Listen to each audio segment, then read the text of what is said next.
आज का deep dive एक सवाल से शुरू करते हैं। कैसे सराइवो की एक गली में हुई एक हत्या ने पूरी दुनिया को 4 साल की तबाही में झोंक दिया। और ये जानना बहुत दिलचस्प है क्योंकि हमारे स्रोत बताते हैं कि ये सिर्फ सेनाओं की लड़ाई नहीं थी। नहीं, ये पुराने साम्राज्यों के टूटने की कहानी थी। और यहीं से मतलब लड़ाइयां एक तरह से फैक्ट्री बन गई जहां मौतें बड़े पैमाने पर हो रही थी। बाप रे। पर फिर भी एक हत्या से पूरी दुनिया युद्ध में कैसे कूद पड़ी, ये थोड़ा समझ से बाहर लगता है। क्योंकि यूरोप उस वक्त पहले से ही कह सकते हैं एक बारूद के ढेर पर बैठा था। बारूद का ढेर? हाँ, राष्ट्रवाद, एक दूसरे से बड़ी फौज बनाने की होड़ और दूसरे देशों पर कब्जा करने की भूख, ये सब पहले से मौजूद था। हत्या तो बस एक चिंगारी थी। तो फिर आग किसने लगाई? असली आग तो जर्मनी के उस ब्लैंक चेक ने लगाई जो उसने ऑस्ट्रिया हंगरी को दिया था। ब्लैंक चेक मतलब ये एक खुला वादा था कि तुम जंग शुरू करो, हम तुम्हारे साथ हैं। बिल्कुल, यहीं से मामला हाथ से निकल गया। और फिर वो संधियों का जाल था जिसने एक डोमिनो इफेक्ट पैदा कर दिया, है ना? हाँ, वो ट्रिपल इंटेंट और ट्रिपल अलायंस। सही कहा। एक तरफ ब्रिटेन, फ्रांस, रूस, दूसरी तरफ जर्मनी, ऑस्ट्रिया, हंगरी। जैसे ही ऑस्ट्रिया ने सर्बिया पर हमला किया, रूस उसकी मदद को आया। और फिर जर्मनी रूस के खिलाफ खड़ा हो गया। एक के बाद एक सब उलझते चले गए। बिल्कुल। और ये लड़ाई कितनी भयानक थी, इसका अंदाजा सोम की लड़ाई के एक आंकड़े से लगता है।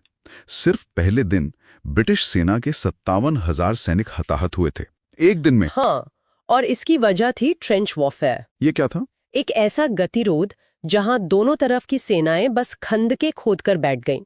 महीनों तक 1 इंच भी आगे नहीं बढ़ पाती थीं। कीचड़, बीमारी और मौत।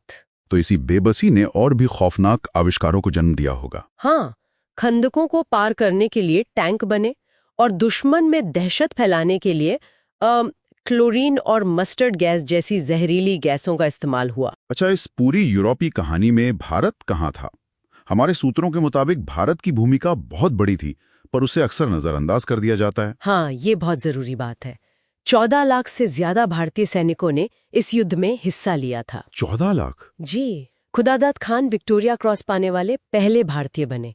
और हाइफा की लड़ाई का किस्सा तो कमाल का है।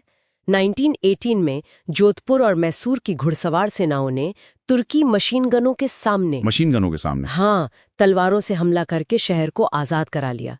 ये इतिहास की सबसे कामयाब आखिरी घुड़सवार हमलों में से एक माना जाता है। ये तो किसी फिल्म की कहानी जैसा लगता है। लेकिन इतनी वफादारी और बहादुरी का सिला क्या मिला? सिला मिला धोखा। युद्ध के बाद सुधारों के वादे की जगह अंग्रेजों ने रॉलेट एक्ट जैसा दमनकारी कानून थोप दिया। और इसी के विरोध में फिर जलियांवाला बाग हत्याकांड हुआ। हाँ, और उसी हत्याकांड ने भारत के स्वतंत्रता संग्राम को एक जन आंदोलन में बदल दिया। तो युद्ध 1918 में खत्म हो गया, पर सिर्फ 20 साल बाद दुनिया एक और उससे भी बड़ी जंग में उलझ गई। शांति कायम क्यों नहीं हो पाई? क्योंकि 1919 की जो वर्साई की संधि थी, उसने शांति के बजाय अगले युद्ध के बीज बो दिए। कैसे? उसमें युद्ध का सारा दोष जर्मनी पर मढ़ दिया गया। उस पर इतना भारी जुर्माना लगाया गया कि उसकी अर्थव्यवस्था ही तबाह हो गई।